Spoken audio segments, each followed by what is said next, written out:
March 29, 2015, Toronto Pearson International Airport. An Air Canada Airbus A320 was preparing to depart for Halifax. The flight number was Air Canada Flight 6824, with an estimated flight time of about 2 hours. The captain flying this flight had nearly 12,000 flight hours, of which more than 5,500 hours were accumulated on the Airbus A320. He had been diagnosed with obstructive sleep apnea in 2009 and had been working night shifts in the days leading up to this flight. The first officer had over 11,000 flight hours, approximately 6,000 hours of which were on the A320. For this flight, the captain served as the pilot flying, while the first officer was the pilot monitoring. It's worth noting that this was the first time the two pilots flew together. That day, the weather forecast for Halifax was concerning. North winds at 15 knots, gusting to 21 knots, visibility at just half a mile, accompanied by moderate snowfall, and a temperature as low as -5 degrees Celsius. Despite the challenging conditions, they were within Air Canada's operational limits.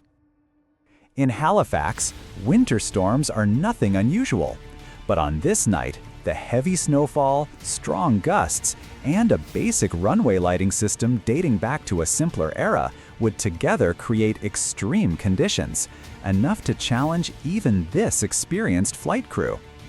At the time, these challenges had not yet revealed their deadly potential.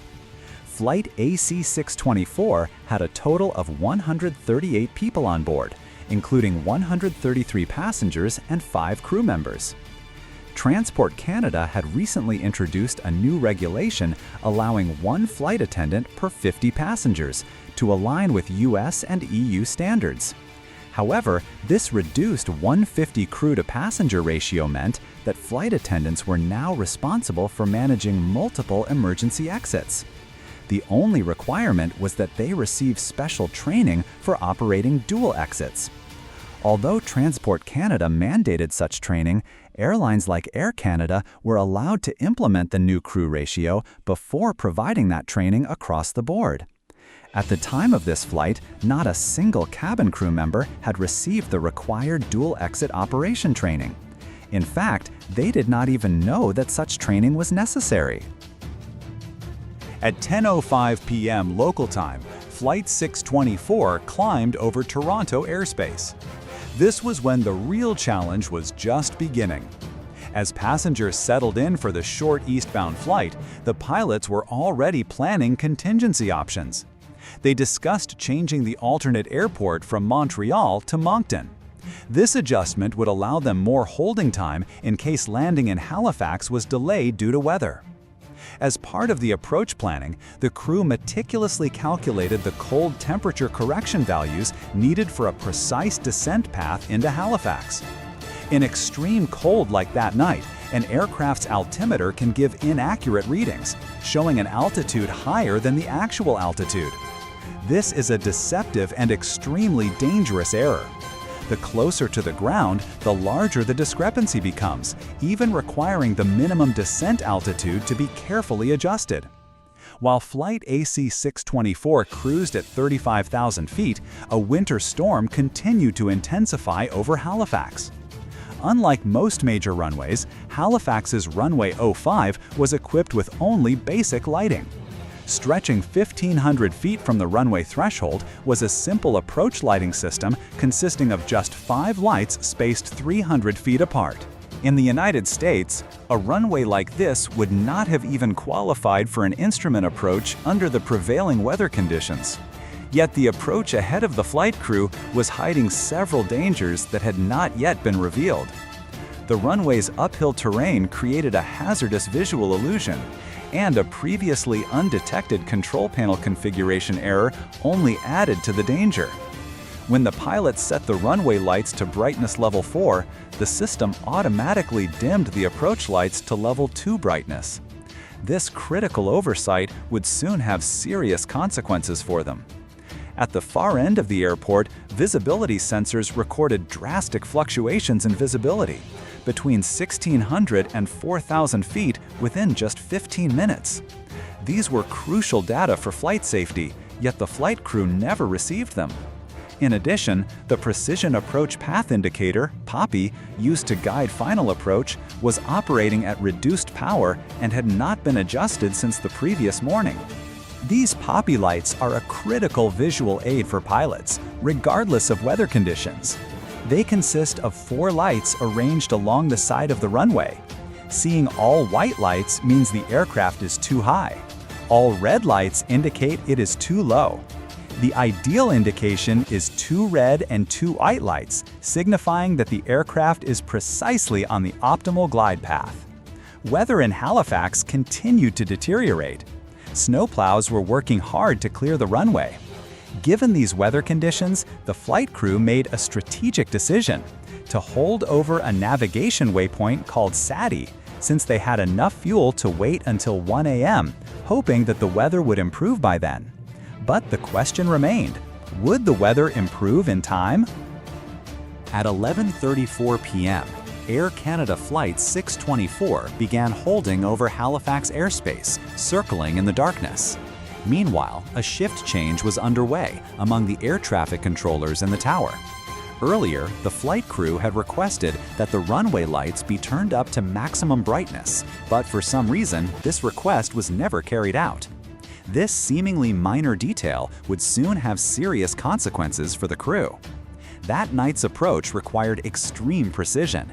Even the slightest deviation could prove dangerous. The pilots were carefully and methodically calculating their approach parameters. They set the descent angle to 3.5 degrees instead of the published 3.08 degrees to compensate for altitude indicator errors caused by the cold weather. The final approach fix was set at 2,200 feet, which included a 200-foot cold weather correction. The minimum descent altitude was set to 813 feet, derived from the charted 740 feet plus the required safety buffer. It is important to note that the pilots had to make all these meticulous calculations because cold air causes the altimeter to overread, displaying a height higher than the aircraft's actual altitude. This type of error becomes particularly dangerous during the final stages of descent. 12:09 a.m., the control tower reported visibility at 1/8 mile, but shortly after, it was updated to 1/4 mile. By 12:13 a.m., the tower reported visibility had improved to 1/2 mile. Based on this apparent improvement, the flight crew decided to proceed with the approach.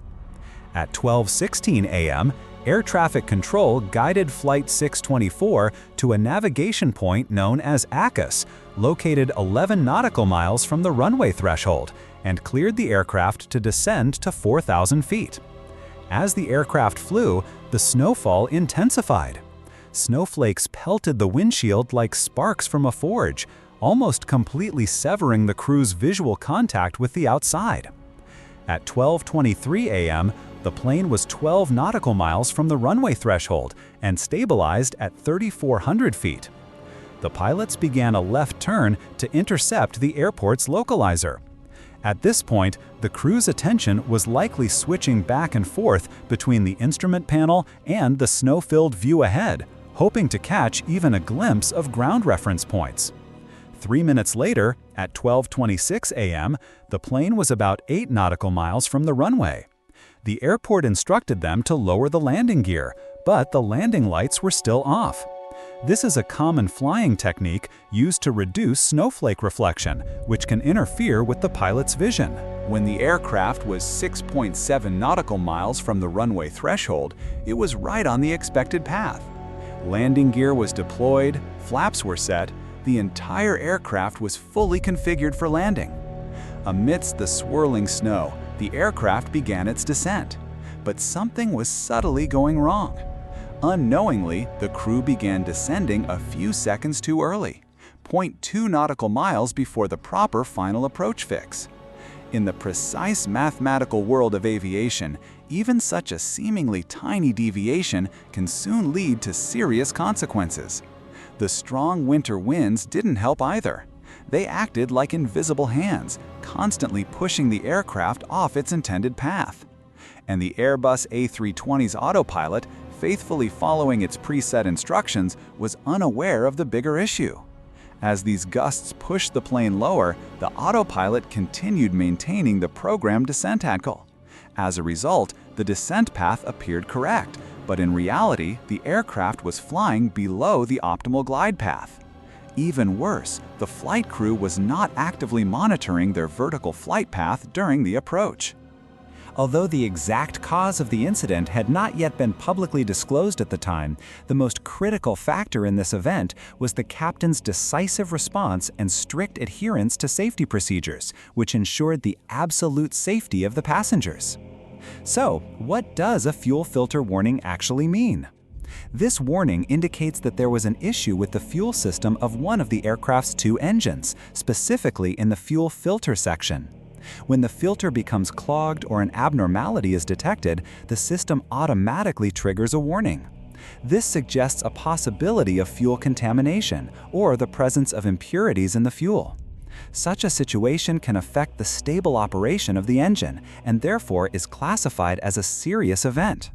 In fact, fuel contamination was one of the main hypotheses in the previous Air India Flight 171 accident.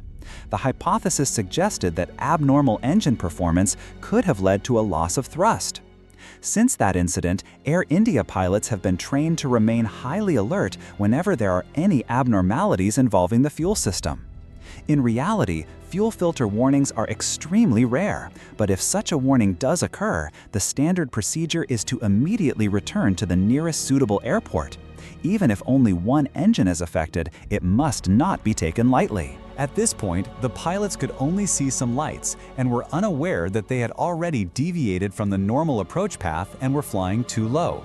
This meant the pilots were in an extremely dangerous situation, with minimal visual references, yet the aircraft continued its approach toward the runway. According to the operating procedures of the airline to which the crew belonged, as long as one of 10 specific visual references could be seen, the approach could be continued. These references include the runway or runway markings, the threshold or threshold markings, approach lighting, runway edge lights or centerline lights, among others. However, there was an issue the crew had not yet realized. They had already descended below the minimum descent altitude, MDA, and at a distance farther from the runway than normal, they had already entered this low altitude zone. The runway lights are supposed to convey a clear visual language to pilots, the spacing of the edge lights, the position of the threshold lights, and so on. These elements form the basis for pilots to judge altitude, distance, and position. But tonight, nature had completely disrupted that language. The runway's upward slope added another layer of danger. Even a slight incline can mislead pilots into thinking they are flying higher than they actually are. On top of that, heavy snow acted like a white veil, allowing the crew to see only fragmented patterns of runway lights. In this swirling whiteness, every snowflake, illuminated by faint light, further diminished the pilot's depth perception, making it nearly impossible to judge their speed and direction of motion. At that moment, their brains were working hard to interpret the broken visual information, but could no longer trust what their eyes were seeing. Air Canada Flight 6824 was about to land amid heavy snow and strong winds. At that moment, however, the autopilot was still engaged, well past the point at which pilots would typically disconnect it. This reflected the crew's high level of trust in automation. But that trust was about to come at a steep price.